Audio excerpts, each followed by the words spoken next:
bendiga. ¿Qué tal están? Bien.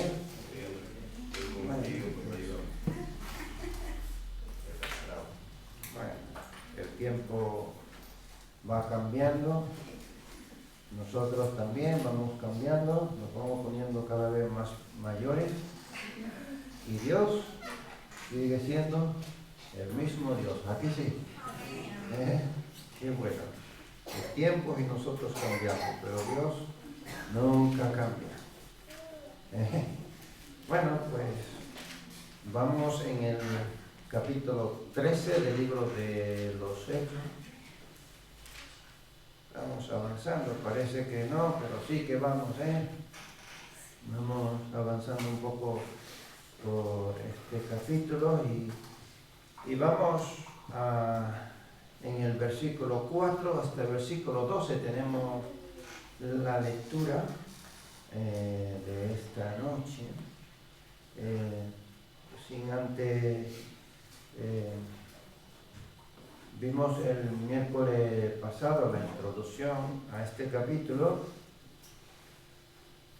que el Señor nuestro nos ha permitido empezar el capítulo 13 viendo la obra maravillosa del Espíritu Santo, ¿verdad?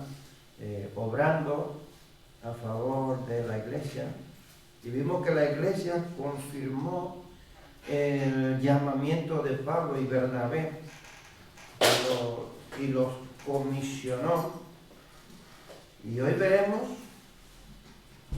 que lo envió a Chipre, ¿verdad?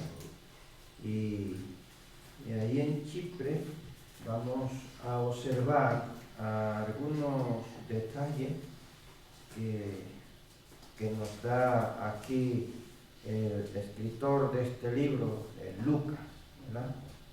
Y vamos a leer esos versos del versículo 4 hasta el versículo 12, que dice: ellos entonces, enviados por el Espíritu Santo, descendieron a Seleucia y de allí navegaron a Chipre.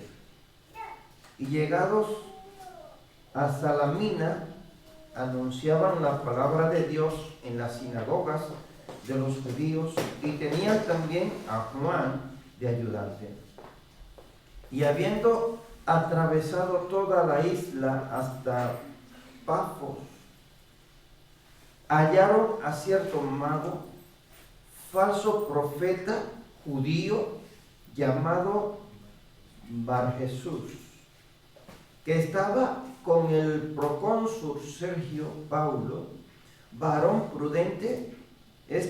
Llamando a Bernabé y a Saulo, deseaba oír la palabra de Dios, pero les resistía Elimas, el mago, pues así se traduce su nombre, procurando apartar de la fe al procónsul.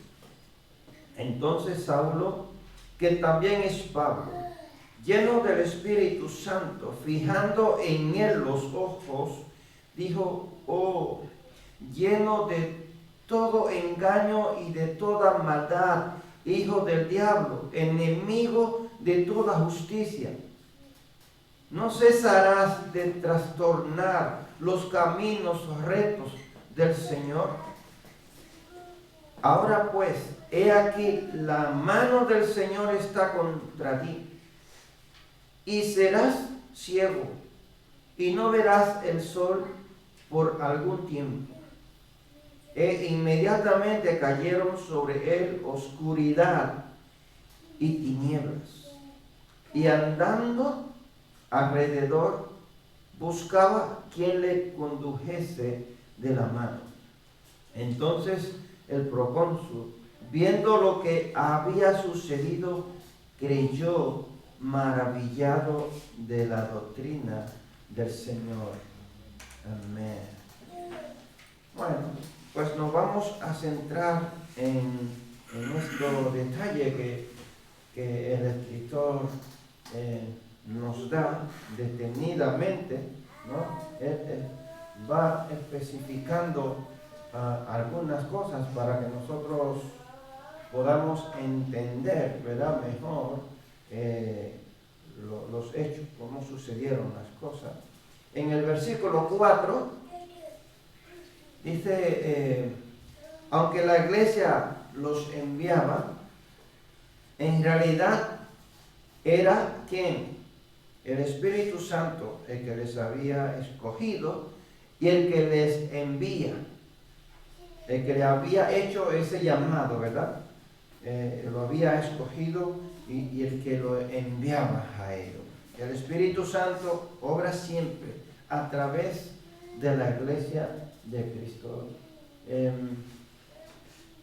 Cuando Jesús iba a ascender al cielo, después de haber resucitado, recuerdan en Hechos capítulo 1, Él da una promesa: yo me voy, cierto, pero el Espíritu Santo iba a quedar con la iglesia, ¿no? Les convenía, a nosotros conviene que yo me vaya para que venga el Consolador, ese que iba a estar, ¿no?, con la iglesia, que iba a capacitar y a enseñar, el que iba a guiar, el que escudriña, ¿no? Pues ahora aquí vemos que el Espíritu Santo está escogiendo a estos hombres para que ellos vayan comisionados, vayan con una comisión, ¿verdad? El Espíritu les dirige. Y si fueron primero a Seleucia, no sé si el hermano David me puede pasar a la otra pantalla. Aquí tenemos un mapa, no sé si se puede ver bien. ¿Sí? No sé si lo de ahí le ven bien. ¿No? Bueno. Entonces ven como el Espíritu Santo le fue guiando hacia donde ellos llegaron primero, a Seleucia, el puerto de Antioquía, donde embarcaron para ir a la isla de Chipre, la tierra natal de Bernabé. Y sabemos que el Evangelio había llegado a la isla de Chipre en el capítulo 11, versículo 19. De hecho, los discípulos que primero predicaron a los gentiles en Antioquía eran hombres de Chipre y de Cirene, según el versículo 20, que eso también ya lo habíamos visto en el capítulo 11. Pero el Espíritu Santo determinó que restaba mucho por hacer en esta isla, y Bernabé y Saulo predicaron el Evangelio ahí, desde una punta de la isla hasta el otro extremo. Y bueno, entonces vemos como ellos de ahí, desde Seleucia, llegan a Salamina, que es donde los versos que hemos leído. Luego vemos cómo siguen la ruta a Pafos, hasta llegar a ¿dónde?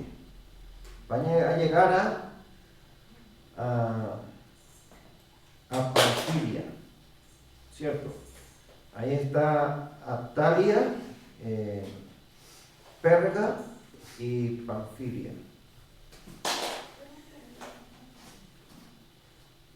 En el versículo 5 nosotros entonces encontramos que el primer lugar a que llegan es Salamina, ¿cierto?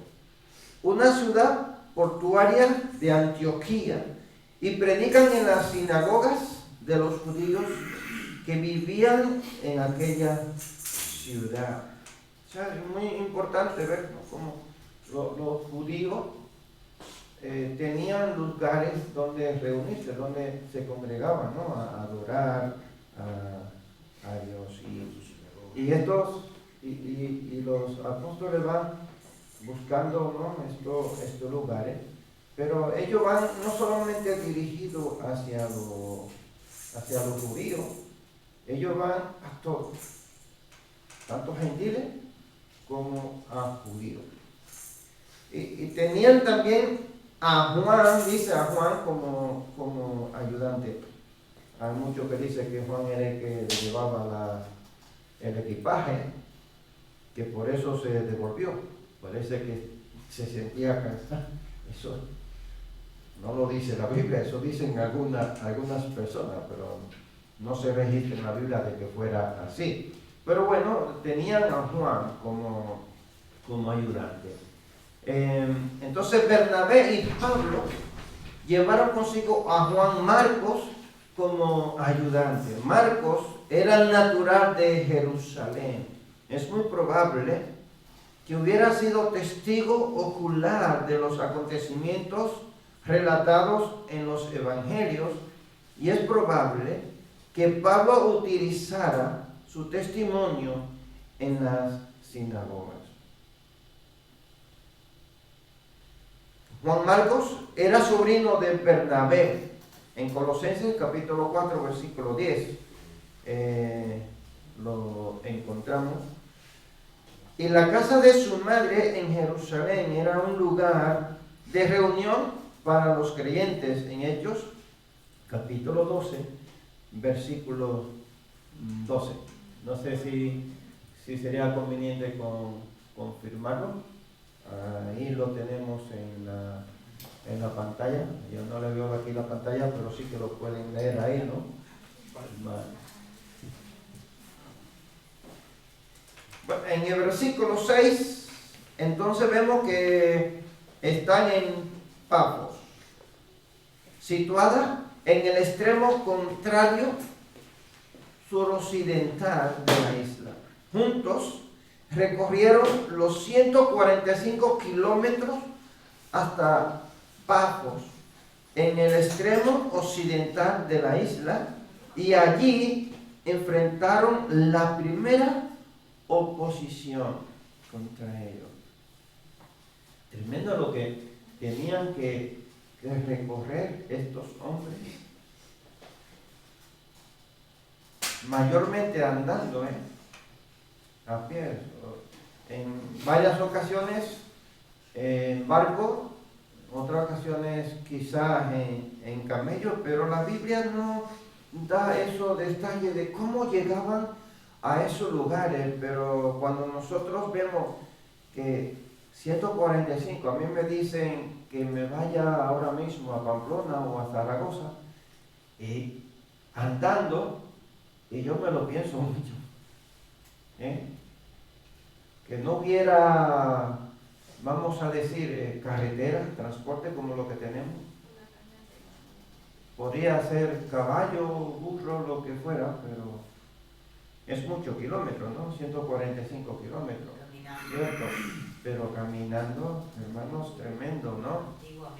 Lo que tenían que dar muchas patitas, ¿no? Para poder llegar a esos lugares. Eso merecía mucho esfuerzo, ¿no? Humano, para poder ir a cumplir con el propósito de Dios. Y yo digo que nosotros estamos tan cómodos, podemos movernos a cualquier lado en coche, es igual que sean 1000 kilómetros. Lo hacemos en un día, en un coche. Que sí.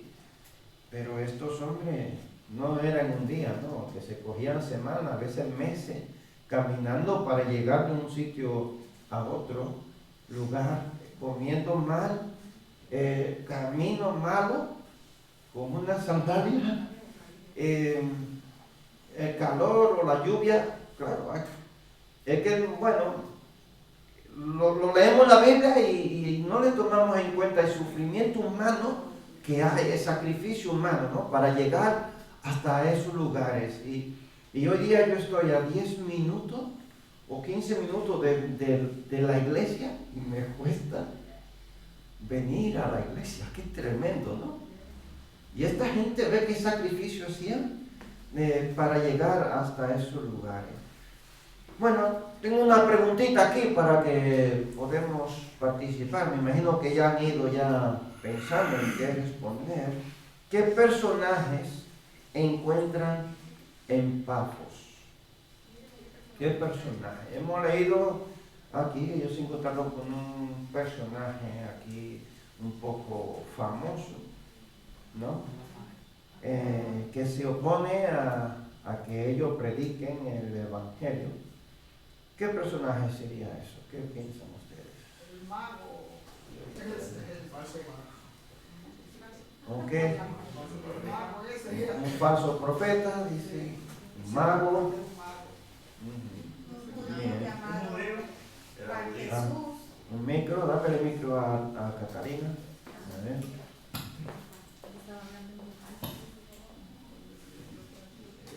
Bueno. A ver, vea, pues hallaron al mago ese, al falso profeta y al judío llamado Bar Jesús. ¿Ah? Sí. Esto no lo pasa en directo.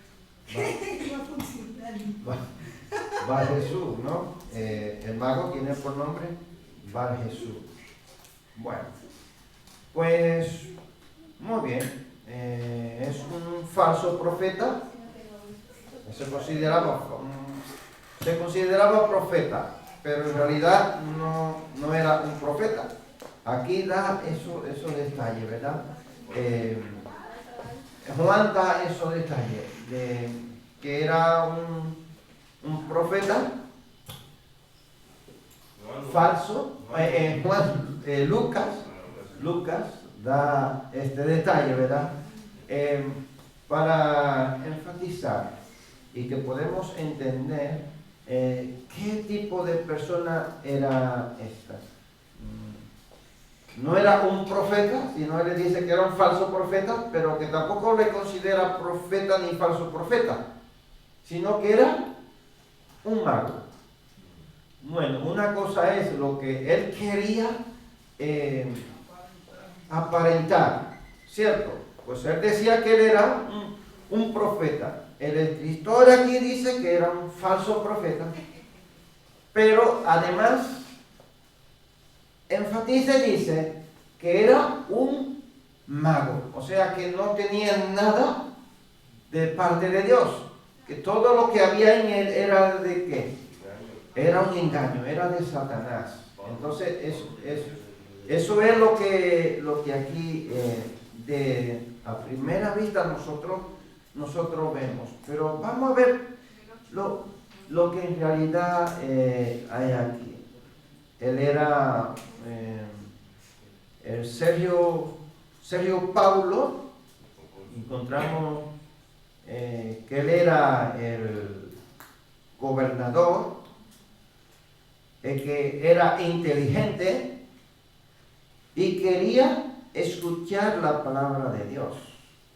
¿Vale? Luego encontramos a Limas, que es el nombre que se le da a este Bar Jesús, que se le cambia aquí, ¿cómo le llaman? En griego, Limas. Bueno, este hombre, fíjate que era judío, ¿qué más? Hechicero, no obedecía las leyes judías que condenaban la hechicería. Este hombre debía de morir, porque no podían existir hechiceros en el pueblo de Israel. Esto estaba condenado, ¿no? Este hombre estaba desobedeciendo a esa ley. ¿Qué más encontramos? Que eran falsos profetas, ¿vale?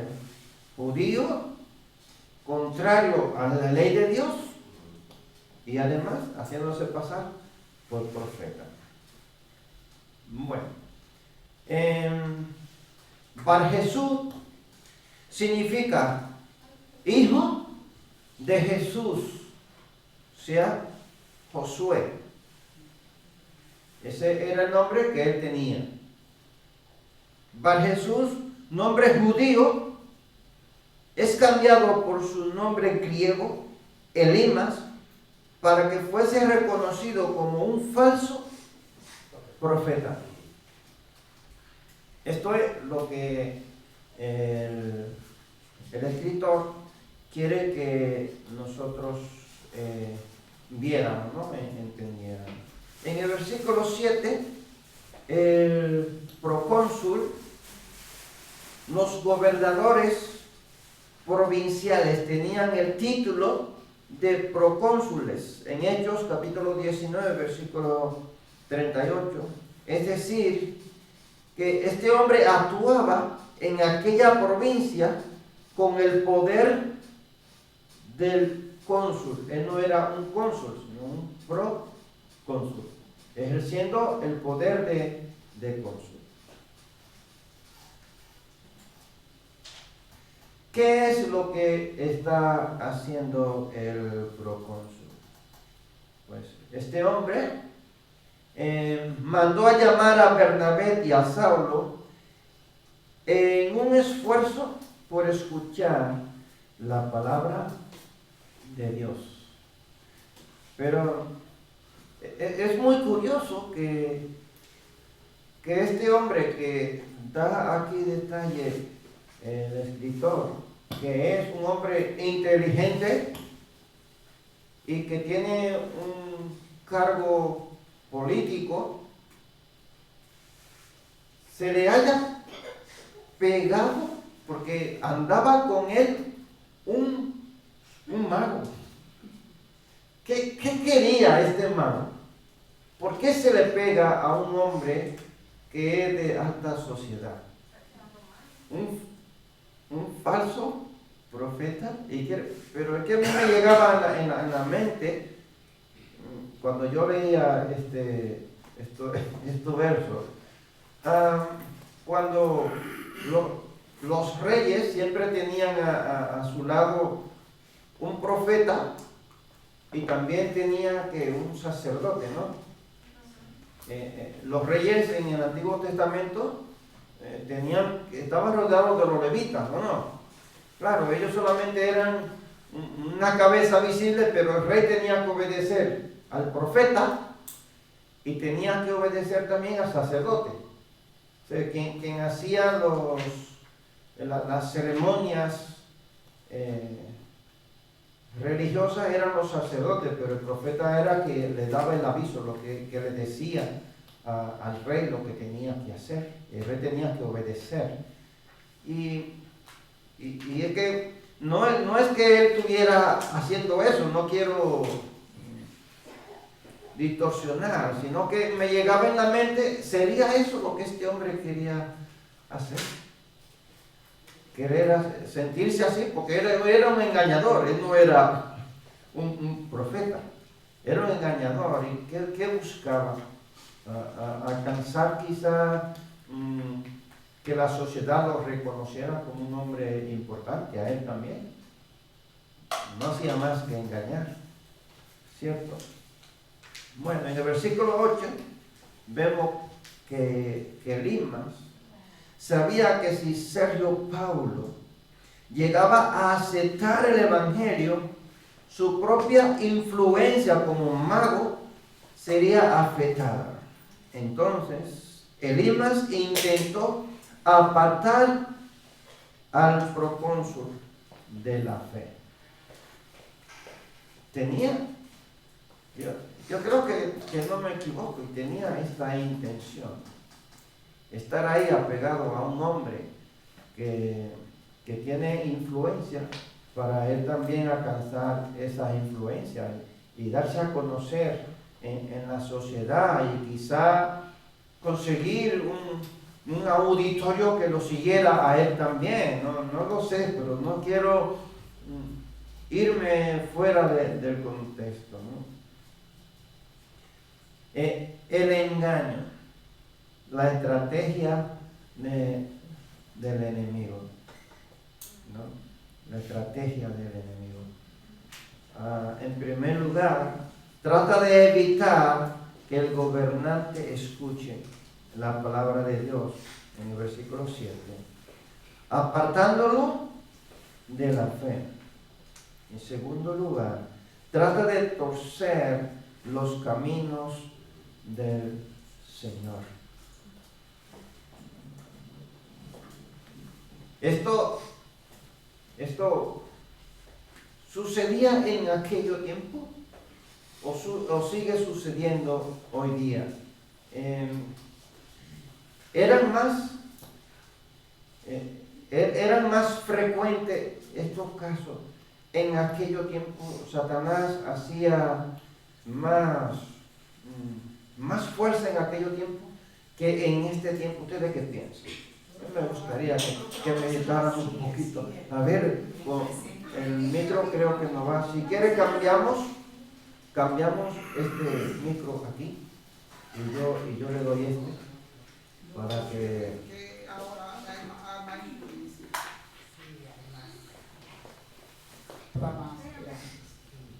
más influencia, exacto. ¿Satanás antes hacía más fuerza o ahora? ¿Qué tú piensas? Ahora hay más. ¿Qué piensan por aquí? A ver. Pues lo que pienso es que ahora está más. ¿En qué sentido? Que antes por lo menos estaba prohibido y podía ser apedreado.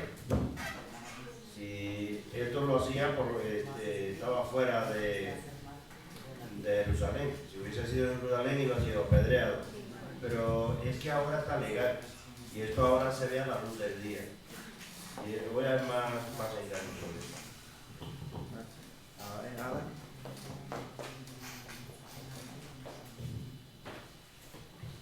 Yo pienso que la estrategia es la misma. Lo que pasa es que la humanidad también es la misma. Entonces, no sé, o sea, a Eva fue con engaño. Siempre con engaño. Y usa personas. Al principio, en el contexto del Génesis, se mostró él. Pero él siempre usaba personas. O sea, el engaño siempre es contra la palabra de Dios, contra el que busca a Dios. Entonces, no sé la dimensión, si es más o menos, la estrategia es siempre la misma.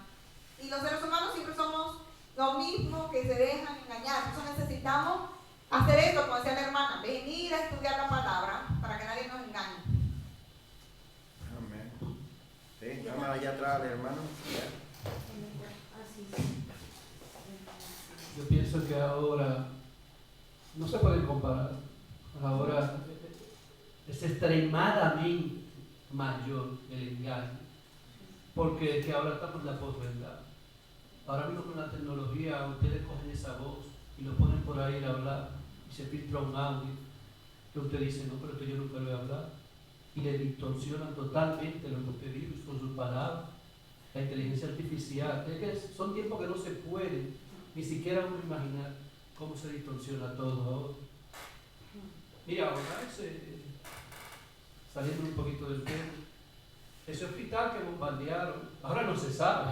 ¿Quién puede decir si fue Israel o fue Hamas? Estamos en la posverdad. Eso es difícil ahora usted poder determinar qué es y qué no es. Yo pienso que son tiempos que ni se pudieran comparar. Eso escapa de la racionalidad, no creo. Pues la verdad que sí. La verdad que sí. Es tremendo. Sí, con lo que dice Ada, ¿no? La estrategia de Satanás es la misma, pero el mal es más. Porque ahora mismo hay una verdad que se está convirtiendo en mentira y una mentira que se convierte en verdad. Y entonces los que llevan la mentira tienen acceso a un canal de televisión para hacerlo más, para expandirlo más. Que ese es el gran problema y el peligro que hoy estamos viviendo. Porque la mentira como que se cree como que, o se ve como que el mal está más desarrollado que el bien. Pero no, es que quienes están haciendo eco del mal son los que tienen esa herramienta. Amén. Es que además la palabra, como dice el hermano, la palabra también lo dice, que el amor de muchos tener un corazón ya frío. Como dice el hermano, llega un tiempo en que no se sabe quién dice la verdad. ¿Sabe? Entonces, pues, claro que se enfriarán los corazones, porque van a decir, ¿y a quién le creo? ¿O quién dice la verdad? Tremendo, ¿no? Y es verdad, hermanos. Y el mal siempre ha existido, pero la Biblia no se puede equivocar. No se puede equivocar los días. Dice que los últimos tiempos serían tiempos difíciles. Tiempos difíciles. Yo creo que ha llegado, hermano, ese tiempo de que nosotros nos arraiguemos más en las Escrituras y podemos comparar lo que está sucediendo con lo que dice las Escrituras y ver que ellas tienen la verdad y que Dios nos ha dejado aquí por escrito lo que iba a acontecer en los últimos tiempos, para que nosotros no nos dejemos engañar, para que nosotros nos acerquemos más a Él y confiemos, ¿verdad? De que sus palabras son fieles y son verdaderas. A ver, David, que te dejo hablar. Yo quería también, me decía de la inteligencia artificial, que eso también es lo que viene ahora. Y ya han salido casos, por ejemplo, en un pueblo de chicas que aparecían desnudas y ellas nunca habían posado así. Y hay chats que te reproduce tu voz y tú le pones el texto y lo ves. O sea, ahora mismo hay vídeos en YouTube que tú estás viendo un tutorial de algo, ves la cara del que te la está dando, lo ves moverse, porque si te fijas muy bien, eso es una imagen del chico en real y mueve los labios, pero todo está hecho con inteligencia artificial. O sea, que eso no quiere decir que mañana vea un vídeo, con lo que él decía, vea yo un vídeo tuyo diciendo cualquier barbaridad y yo creyendo, ¿verdad? Porque eres mi pastor. O sea, que es que ahora es muy difícil. Eso que dices que tenemos ahí para saber la verdad, sí que tenemos la Biblia, pero que no lo tenemos tan fácil, o el que venga nuevo no lo va a tener tan fácil para saber qué es verdad, qué es mentira, porque es que no hay diferencia. Difícil el tiempo que nos está tocando a nosotros. Y lo que les espera a nuestros hijos y a nuestros nietos. Por eso yo decía que Lucas dice que el gobernante era inteligente, la otra versión dice prudente. Y yo le dije, era inteligente según el mundo, porque él se estaba dejando engañar. Entonces, eso es lo que pasa, que la sabiduría del mundo es terrenal, diabólica, dice Santiago. Y entonces, mientras tú no tengas la luz del evangelio, te vas a dejar engañar. O sea, por más listo que sea, científico, astronauta, porque dice que el procónsul era inteligente, pero él no fue inteligente, él se dejó engañar mucho por el mago. Tremendo, ¿no? Cierto.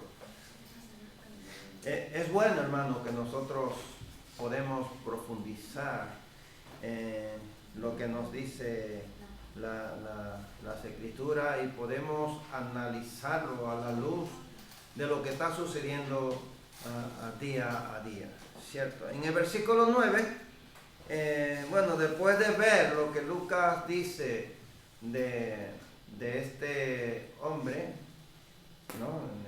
Tiene el nombre de ¿qué era? De Bar Jesús, hijo de Jesús, Lima, como profeta falso o mago. Vamos a ver lo que él dice aquí de Pablo. Dice, notamos que en este capítulo Lucas deja de usar el nombre de Saulo en el versículo 9 y comienza a usar el de Pablo. Esto es para mostrar que ahora es un misionero para los gentiles, ya que Saulo era un nombre común entre los judíos, mientras que Pablo fue el nombre que utilizó al encontrarse entre gentiles, más común para quién, para ellos, para los gentiles. El Espíritu Santo, cuando escoge a Pablo, ¿a qué rayo de luz? ¿Cómo le llamó? Saulo, ¿no? ¿Por qué le llama Saulo? aquí. Nombre judío. Saúl sería. Nombre, el nombre judío. Bueno, entonces, ve cómo aquí Lucas da esa pincelada para que nosotros podemos observar, ¿no? Y es bueno cuando nosotros profundizamos, investigamos un poquito, entonces, ¿no? ¿Y por qué usa dos nombres? No, sería un apodo, no, son los nombres con el que se reconoce, ¿no? en cada lugar. Una preguntita aquí para que participemos. ¿Por qué Lucas, inspirado por el Espíritu Santo, enfatiza que Pablo estaba lleno del Espíritu? ¿Por qué? Si hemos visto ya esa pincelada que da aquí Lucas, y hemos leído al principio que ellos habían estado orando, el Espíritu Santo le había dicho que santificaran, apartar, cuando dice apártame a Pablo y a Bernabé, lo que quiere decir santifíquenlo para ser comisionados. Entonces ellos siguieron orando, siguieron ayunando, siguieron orando, para entonces ¿qué? Para santificar a estos hombres, no volverlos santos, sino apartarlos para ese ministerio. ¿Por qué? Entonces aquí en este verso, si ya Pablo había sido lleno del Espíritu Santo, porque habían puesto la mano sobre él, porque el Espíritu Santo estaba ahí. Yo creo que Pablo, desde que el rayo de luz cayó sobre él, yo creo que desde ahí ya empezó a estar lleno, ¿no? Y luego se apartó por 3 años a prepararse. Era un hombre que yo digo que siempre estaba lleno del Espíritu Santo de Dios. ¿Por qué ahora aquí hace esa pincelada? No, tú de último.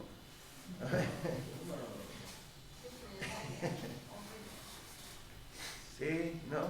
¿Nadie? ¿Nadie se atreve? Pues venga, dame liada. Estaba dando que levantar la mano también.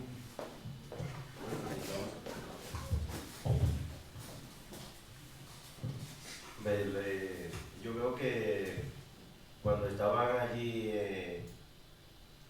que estaban ayunando, estaban orando, el Espíritu Santo fue el que le guió. Y además cuando ellos empezaron, que fueron en este viaje misionero, dice que el Espíritu Santo le guiaba.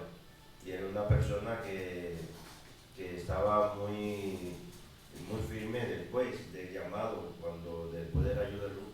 Una persona que ya fue llamado por parte de Jesús, pero también fue una persona que dejó que el Espíritu Santo hiciera una obra en él. Yo creo que es lo que decía el pastor, una persona que siempre estaba lleno del Espíritu Santo, pero es que yo creo que allí, en esa confirmación de que el Espíritu Santo, cuando dijo apárteme a Bernabé y a Pablo, es porque había algo especial allí, era una persona que era muy temerosa de Dios. Allá atrás, alemán acá. Hay que recordar que Pablo ya había visto esa manifestación del Espíritu Santo hace un tiempo cuando él no era cristiano. Cuando él vio a Esteban, como lo apedreaba, la palabra que Esteban estaba lleno del Espíritu Santo. Yo entiendo la llenura del Espíritu Santo es un estado en el que se encuentra una persona en un determinado momento con la capacidad de defender a capa y espada su pensamiento, en este caso con relación a Jesucristo. Amén. De manera que él ya experimentó eso cuando vio con sus propios ojos, porque fue que nadie se lo contó. Él estuvo ahí cuando mataron a Esteban. Dice que Esteban estaba lleno del Espíritu Santo. Entonces, ya estaba dispuesto a todo en ese momento. Por eso más adelante vemos que le dice lo que le dice al brujo. En mi versión dice brujo, yo tengo la Reina Valera. Y entonces está dispuesto a lo que sea. Pero quiero hacer un paréntesis ahí.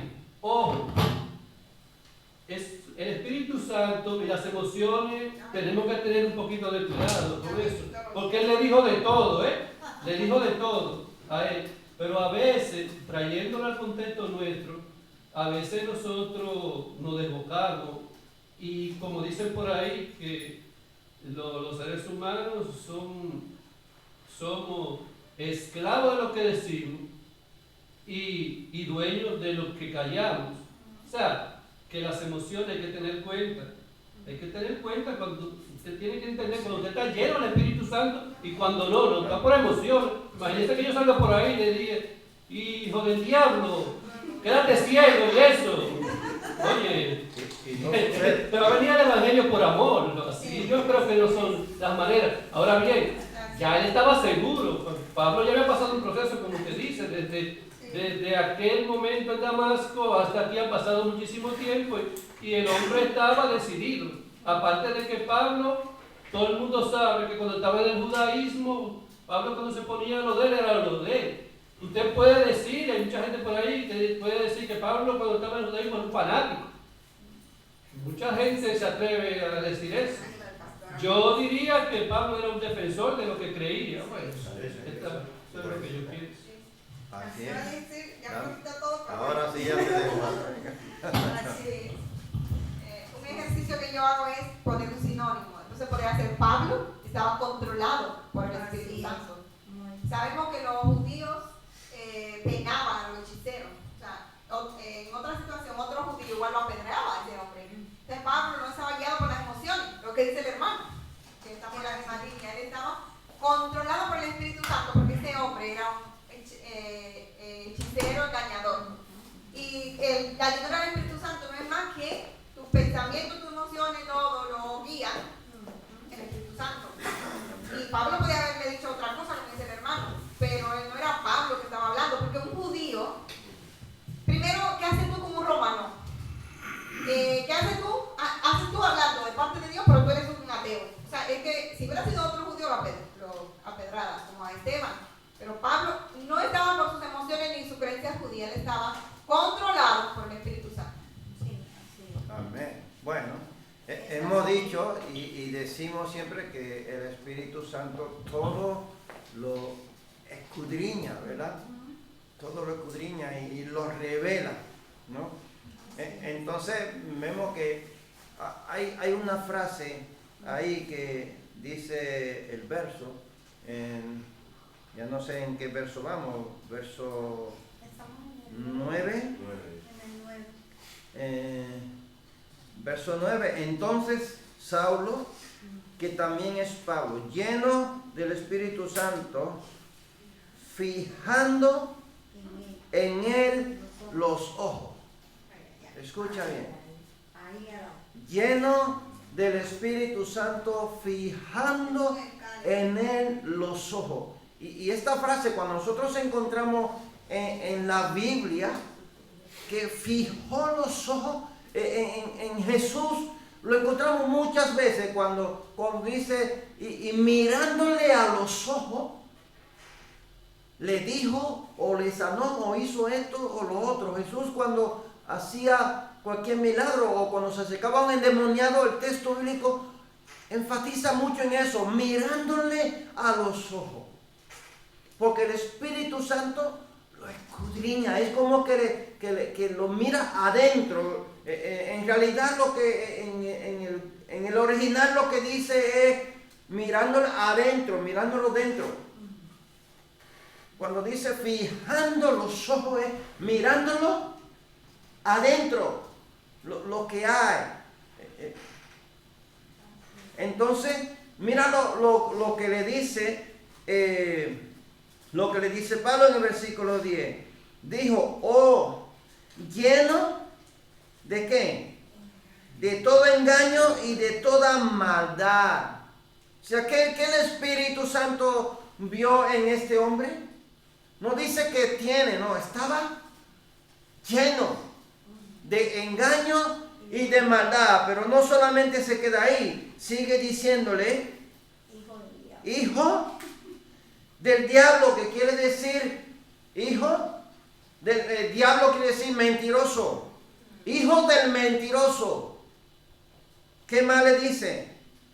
Enemigo de toda justicia. Tremendo lo que le dice Saulo. Pero no, Saulo solo está hablando, pero quien está obrando en Saulo, ¿quién es?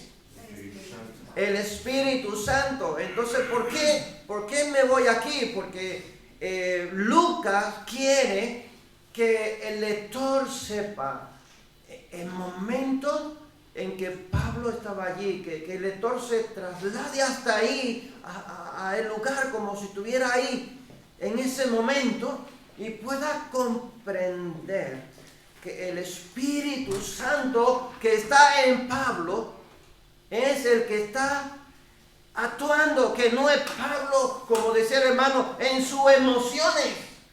El hombre solo tiene capacidad, ¿para qué? Para mirar el físico, lo de afuera, pero escucha lo que dice, fijando los ojos, escudriñándolo adentro, vio que estaba lleno.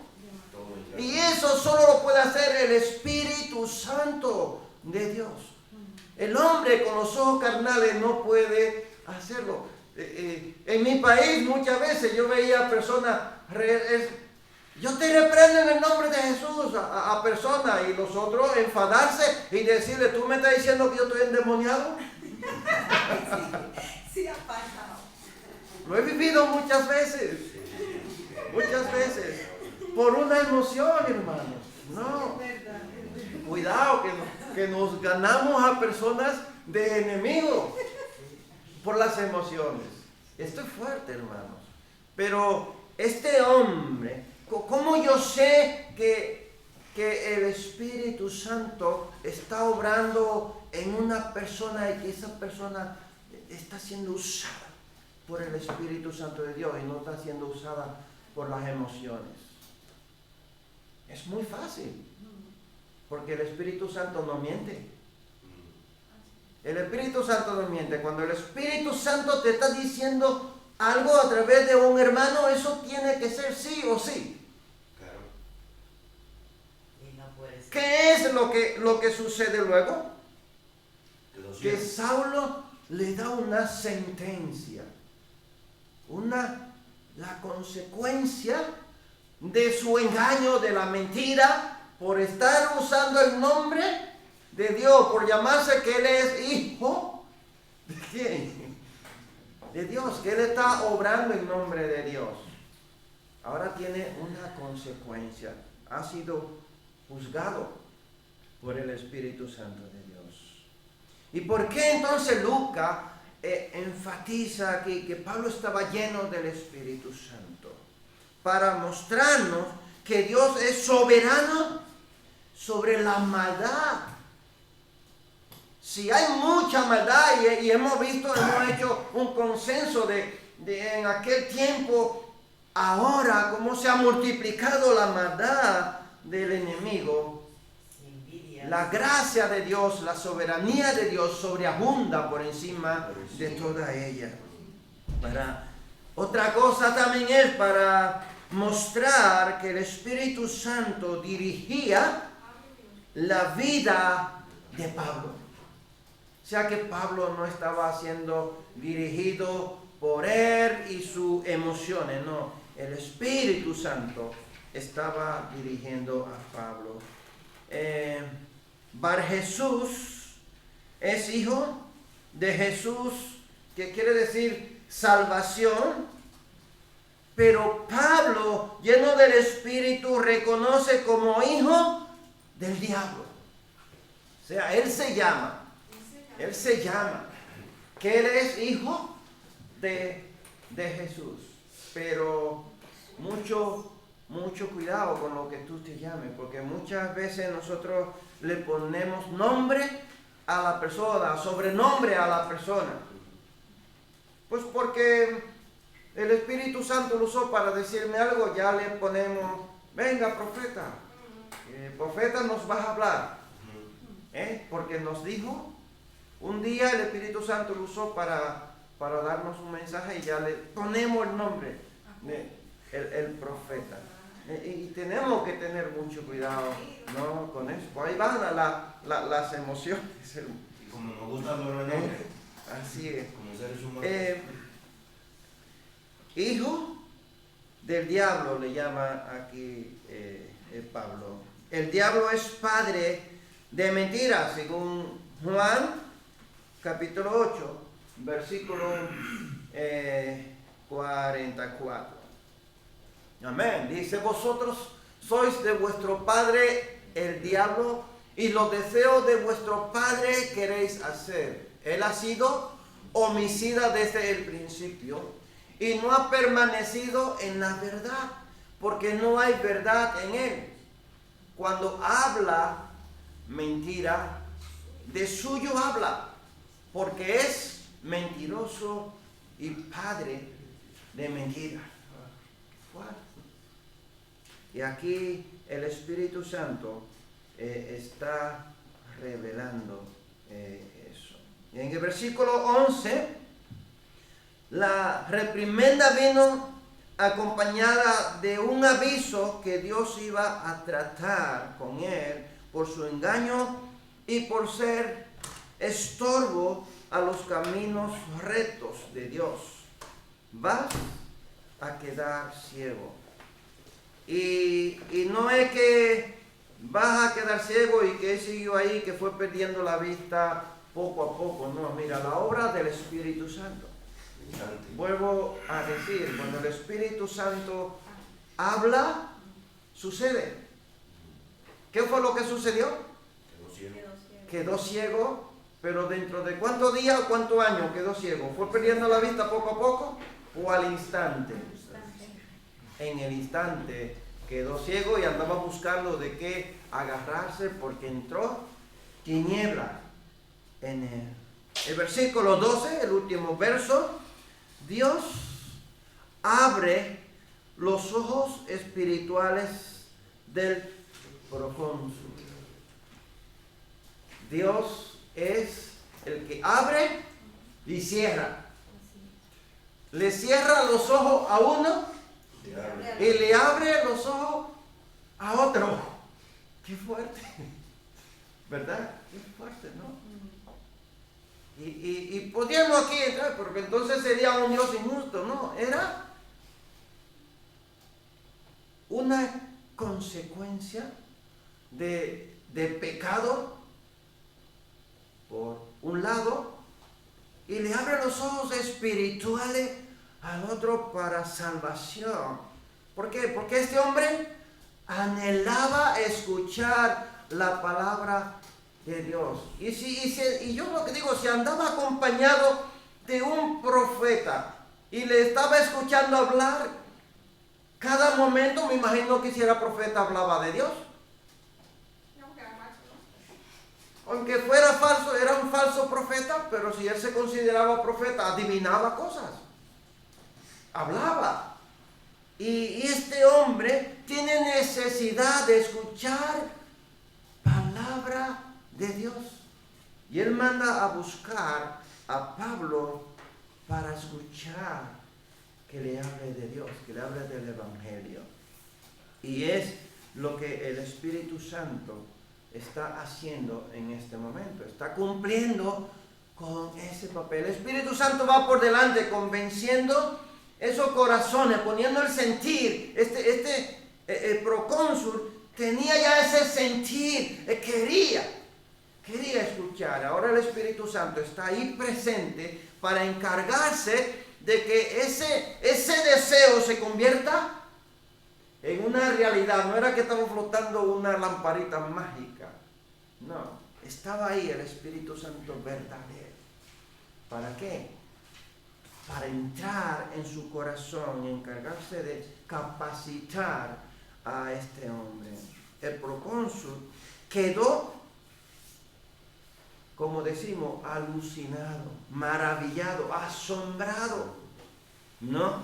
de lo que el Espíritu Santo había hecho en ese momento. Este hombre a lo mejor nunca había visto algo tan maravilloso suceder, que alguien verdadero escudriñe lo que hay dentro en el corazón de una persona, lo saque a la luz y que haga algo así visible en ese momento. Un hombre que anda conversando con él, que ve y que quede ciego a causa de su pecado, ¿no?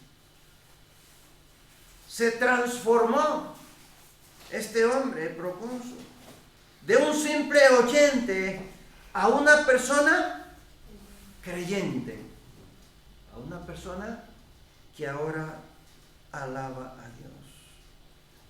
Y tenemos aquí un ejemplo de esa gran lucha entre la verdad y el error. Este hombre ya no tiene por qué escuchar. Ahora, segurísimo que este hombre, cuando escuchara mentira, cuando escuchara a otras personas falsas, y una vez iba a conocer. Porque ahora tiene el Espíritu Santo de Dios. Y si antes Lucas dice que él era un hombre, ¿qué? Era un hombre inteligente, ahora tiene la sabiduría de Dios. Ahora supera, ¿no?, ese conocimiento. Jesús ya lo dijo: cuando alguno oye la palabra del reino y no la entiende, viene el malo y arrebata lo que fue sembrado en tu corazón. Mateo capítulo 13, versículo 19. Pero Jesús dijo que pagaría a quien estorbe el evangelio. Escucha lo que dice: y cualquiera que haga tropezar a alguno de estos pequeños que creen en mí, mejor le fuera que se le colgase al cuello una piedra de molino de asno y que se le hundiese en lo profundo del mar. Ay, del mundo por los tropiezos, porque es necesario que vengan tropiezos, pero ay de aquel hombre por quien viene el tropiezo. Mateo capítulo 18, verso 6 y versículo 7. Tenemos que tener mucho cuidado, hermano. ¿Cómo andamos? ¿Qué hacemos? ¿Cómo nos llamamos? ¿En quién creemos? ¿Y qué nosotros confesamos? Mucho cuidado, porque todo esto nos va a venir encima de nosotros mismos. Todo lo que nosotros hacemos, sea bien o sea mal, eso se va a retornar nuevamente contra nosotros. Y el mal nos va a alcanzar. Estamos terminando. ¿Qué aprendemos? ¿Qué aprendemos? Pues aprendemos que el Espíritu todo lo discierne, revela a los que hacen la voluntad de Dios, toda intención de los corazones. El poder del Evangelio está siempre por encima del reino de las tinieblas. El Espíritu Santo convence de pecado a la persona. ¿Qué más aprendemos? ¿Qué aprendemos? Que el intento de Satanás de estorbar la obra de los misioneros se tornó en una victoria maravillosa para el Evangelio de Cristo. Y esto es bueno, hermanos, que nosotros meditemos, ¿verdad?, en la obra que hace el Espíritu Santo en la persona. Cuando Dios te ha enviado, Dios te va a reparar, Dios te va a acompañar, Dios va a a guiarte y Él te va a capacitar, ¿no? para hacer su obra. Él va a llevar a cabo esa obra por la cual Él te ha escogido. Siempre hay una esperanza, hermanos, aún para las personas engañadoras, aún para las personas malvadas. Tienen oportunidad nuevamente de reconciliarse con Dios y de apartarse de la obra pecaminosa en la que está viviendo. Este hombre tenía una esperanza o no tenía una esperanza. Este falso profeta, el brujo, ¿tenía una esperanza o no? ¿Ustedes qué piensan? Sí. Tenía una esperanza, está ahí en el versículo, en el mismo versículo está la esperanza. Bueno, su ceguera iba a ser por un lazo de tiempo. Y vemos que Dios le da oportunidad de arrepentirse. Dice, quedará ciego por un tiempo. Eso quiere decir que tenía esperanza de volver a ver, tenía esperanza de arrepentirse, de arreglar su vida con Dios y en vez de ser un falso, ser un verdadero hijo de Dios que la adorará. Amén. Sí, hermanos. Sí. Y yo creo que Dios le da siempre oportunidad a cada persona que vive una vida errada creyendo que es y que no lo es. Y Dios siempre le está dando oportunidad a la persona para que vengan y sean verdaderos siervos de Dios. Hoy los que no tienen a Jesús tienen esa oportunidad, igual que este brujo tenía una oportunidad para arrepentirse. Todo lo que no creen en Jesús también tienen una oportunidad de arrepentirse. Y hoy es el día aceptable para creer en Dios. Cada día es el día aceptable para creer que Dios envió a Jesús a morir por nuestros pecados y que nosotros necesitamos, ¿verdad? Ese perdón de Dios, esa reconciliación. Que Dios te bendiga, que Dios te guarde. Hemos terminado, ojalá que podamos meditar y sacarle más provecho a este texto bíblico. Y continuamos a partir del versículo 13 para el próximo miércoles.